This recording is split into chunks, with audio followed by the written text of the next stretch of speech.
कि हम अछूत हैं उनकी नजर में, अटंचेबल हैं। इसलिए हमारे साथ जो भी कोई घटना घटित होती है उसी को ध्यान में रखकर की जाती है।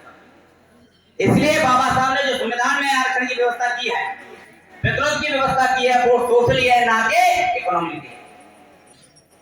इसलिए जो आज ईडब्ल्यूएस की जो दिया गया है वो बाबा साहब के संविधान की व्यवस्था के विपरीत जाकर के दिया गया, क्योंकि अभी तक 50% पद में वही लोग आते थे, लेकिन जब हमारे लोग पढ़े लिख करके आ गए, उनके समकक्ष आ गए, उनकी योग्यता के बराबर आ गए, तो उसको रोकने के लिए पहले तो कहते थे हमारे लोग ही उपलब्ध नहीं है, नॉट अवेलेबल कह करके उसको सीट को भर देते थे।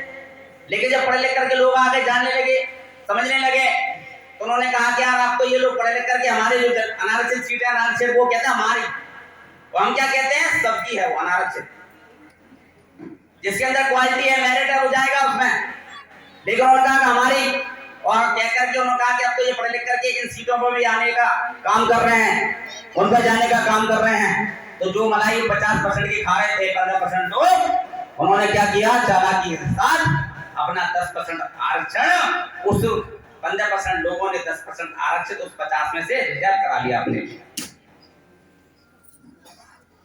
कभी आपने सोचा है हमारा जो एक चपरासी है उसकी सैलरी कितनी होती है पूरे साल की?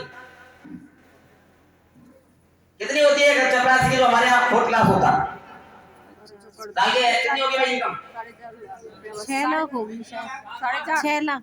वो भी ईडब्ल्यूएस में नहीं आता, 6 होती होगी, 50,000 उसको भी टैक्स देना पड़ता, 35%। उसके बच्चे की फीस माफ नहीं होती है। क्यों? क्योंकि शेड्यूल कास्ट स्टूडेंट की जो सरकार ने एनुअल इनकम तय की है वो कितनी 2 लाख है, 2 लाख है, और ईडब्ल्यूएस से कितनी की है 8 लाख। ईडब्ल्यूएस की कितनी है 8 लाख, यानी 8 लाख कमाने वाला भी उनका क्या होगा, आर्थिक रूप से कमजोर होगा,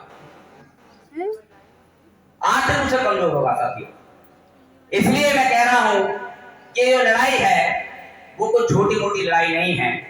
मैं इसलिए बात कर रहा था, फिर आपने टॉपिक पे आ जाता हूं कि 2013 में जब 12 तक ये व्यवस्था थी कि साहब हम जिस पद पे काम कर रहे हैं उस पद की योगदान आख्या से हमारे अगले पद के लिए प्रमोशन के लिए सीनियरिटी बनेगी, प्रस्ताव निर्धारण होगा।